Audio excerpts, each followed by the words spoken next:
সুন্দরী কাক ওর মা শাশুড়ির উপরে ভীষণ অত্যাচার করত। বাঁচাও বাঁচাও, আমাকে কেউ বৌমার হাত থেকে বাঁচাও। আমাকে না জিজ্ঞেস করে তুই আমার খাবার কেন খেয়েছিস? বল বুড়ি বল। বৌমা, ভুল হয়ে গেছে, আমাকে ক্ষমা করে দাও। আমার ভীষণ খিদে লেগেছিল, তাই আমি ওই খাবারটা খেয়েছি। দেখো লুচি, আজকে ফের সুন্দরীর বাড়ি থেকে কান্না আর মায়ের আওয়াজ আসছে। টুনটুনি, আমি আমার স্বামীর জন্য খাবার নিয়ে যাব, তুমি গিয়ে দেখো। তখনই টুনটুনি সুন্দরী কাকের বাড়িতে আসে। আরে আরে সুন্দরী, তোমার শাশুড়ি মাকে মারছো কেন? ছেড়ে দাও। তুই কে? আমার বাড়ি এসেছিস আমাকে না বলে? চল পালা এখান থেকে। টুনটুনি বেচারা কিছু না বলে ওখান থেকে চলে যায়। আমি বলে দেব, আমি বলে দেব, আমার ছেলে কালুকে সব বলে দেব। হ্যাঁ হ্যাঁ, বলিস কোনে যা। কালুও তখন বাড়িতে চলে আসে। খোকা, খোকা কালু মেরেছে আমাকে, তোর বউ আমাকে ভীষণ মেরেছে। কালু, তোমার মা রান্নাঘরে যা খাবার ছিল সব খেয়ে নিয়েছে, আর ফ্রিজে যা রাখা ছিল সেগুলোও খেয়ে নিয়েছে। এখন তোমাকে আর আমাকে না খেয়ে থাকতে হবে। মা, তোমার পেট নাকি গোডাউন, কেন এতটা খাও? খোকা, বৌমা মিথ্যে কথা বলছে, আমি সকাল থেকে ব্রেকফাস্টও করিনি। কালু, ওকে বের করো, এখনই ওকে ঘর থেকে বের করে দাও কালু। কালু কাক আস্তে আস্তে ওর বউর কানে কানে বলে। সুন্দরী, চুপ করো, এখনো সময় হয়নি, একটু ধৈর্য ধরো। রাত হয়ে যায় আর কালুর মা খালি পেটেই শুয়ে পড়ে রাতে। সুন্দরী, ওঠো, তাড়াতাড়ি ওঠো, উঠে আমাদের বাড়ির দলিলপত্রগুলো দাও। আলমারিতে রয়েছে। তখনই কালু উঠে আলমারি থেকে ওদের ঘরের দলিলপত্রগুলো বার করে, আর এদিকে কালুর মা শান্তিতে ঘুমাচ্ছিল, আর কালু চুপি চুপি ওর মার ডানাটা ধরে দলিলের উপরে ছাপ্পাটা নিয়ে নেয়। সুন্দরী, হয়ে গেছে কাজ। ওরা দুজন কালু আর সুন্দরী দুজনের দিকে দেখে আর হাসতে থাকে। কালু, আর অন্য কোথাও টিপচাপ দিতে হলে এখনই দিয়ে নাও, এখন বুড়ি ঘুমোচ্ছে, এখনই ঠিক সময়। ঘর তো আমাদের নামে হয়ে গেছে, আর মার কাছে আর কি আছে আমাদের নামে করার জন্য? সকাল হয়ে যায়। মা, আমাকে মাফ করে দাও, আমি আর আমার সুন্দরী বউ সিদ্ধান্ত নিয়েছি এই ঘরে নয় আমরা থাকবো, নাহলে তুমি।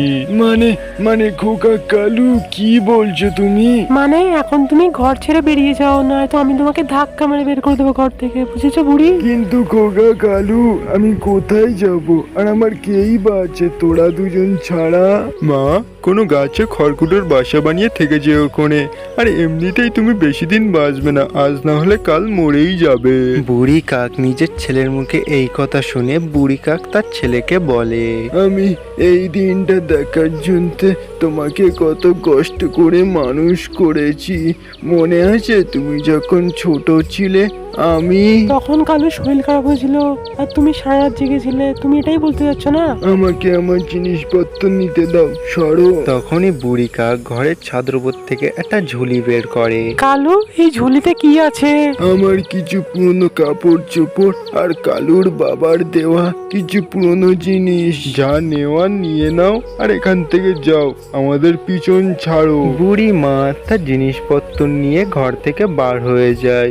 সে উড়তে উড়তে গিয়ে একটা মোটা গাছের উপরে বসে। পায়রা, পায়রা খোকা, আমাকে তোমার সাথে তোমার বাড়িতে নিয়ে চলো। আমার ছেলে আমাকে ঘর থেকে বার করে দিয়েছে। বুড়িমা, ঘর তো আমারও ছোট মতো, কিন্তু তুমি আজ রাত্রে আমাদের বাড়ি থাকতে পারো। তখনই পায়রা কালুর মাকে তার বাড়িতে নিয়ে যায়। পায়রা স্বামী, এক রাত তো এমনিতেই কেটে যাবে, কাল সকাল হলে এই বুড়িকে অন্য জায়গায় দিয়ে আসবে। চিন্তা করতে হবে না লুচি খুকি, কাল সকাল সকাল আমি এখান থেকে চলে যাব। ওই রাতে কালুর মা পায়রার ঘরে ঘুমিয়ে পড়ে, আর সকাল হতেই কালুর মা জিনিসপত্র গুছিয়ে নিয়ে সকাল সকাল ওখান থেকে বার হয়ে যায়। কালুর মা সোজা গিয়ে একটা গাছের উপরে বসে, আর আকাশে ঘন মেঘ জমতে থাকে, আর তখনই বৃষ্টি শুরু হয় ঝুমঝুম করে।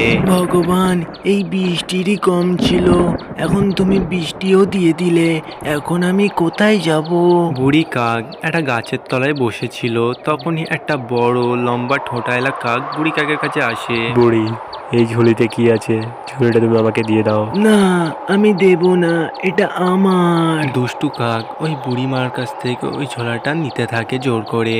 বাঁচাও, বাঁচাও, আমাকে এই দুষ্টু কাকের হাত থেকে বাঁচাও। টুনটুনি ওই বুড়ি কাকের আওয়াজ শুনে ওখানে আসে, আর টুনটুনিকে দেখে ওই দুষ্টু কাকটা পালিয়ে যায় ওখান থেকে। বুড়িমা, তোমার কাছে এতটা সোনা আর টাকা, তুমি এখানে একলা কি করছো? এইসব আমাকে আমার স্বামী দিয়েছে। মনে হয় আমার স্বামীর জানতো যে আমাদের ছেলেটা বদমাইশ হবে, আমাদের ছেলে আমাকে ঘর থেকে বার করে দিয়েছে।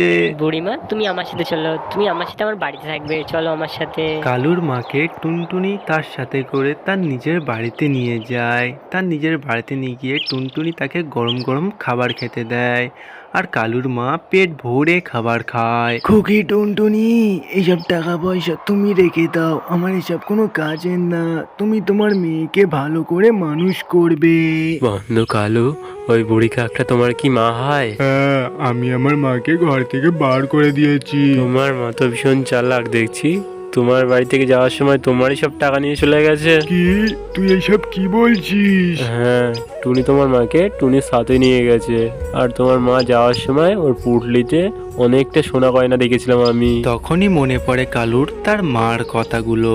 এই ঝুলিতে আমার কিছু পুরনো কাপড় আর কালুর বাবার কিছু দেওয়া পুরনো জিনিস। কালু তাড়াতাড়ি বাড়িতে চলে আসে। সুন্দরী সুন্দরী, মা তো ভীষণ চালাক, মার কাছে কত।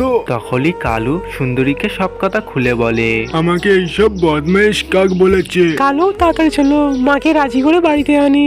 কালু আর সুন্দরী তা দুজন তাড়াহুড়ো করে টুনটুনির বাড়িতে যায়। আমার টাকার কোনো লোভ নেই, তুমি তোমার মাকে নিয়ে যেতে পারো।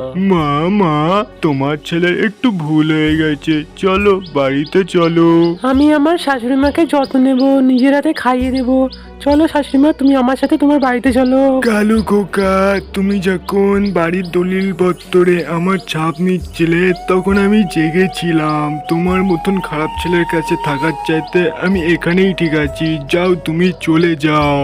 তখনই কালুরা তার নিজের ভুল বুঝে ওখান থেকে চলে যায়, আর এইদিকে কালুর মা বাকিটা জীবন টুনটুনিদের সাথেই কাটিয়ে দেয়।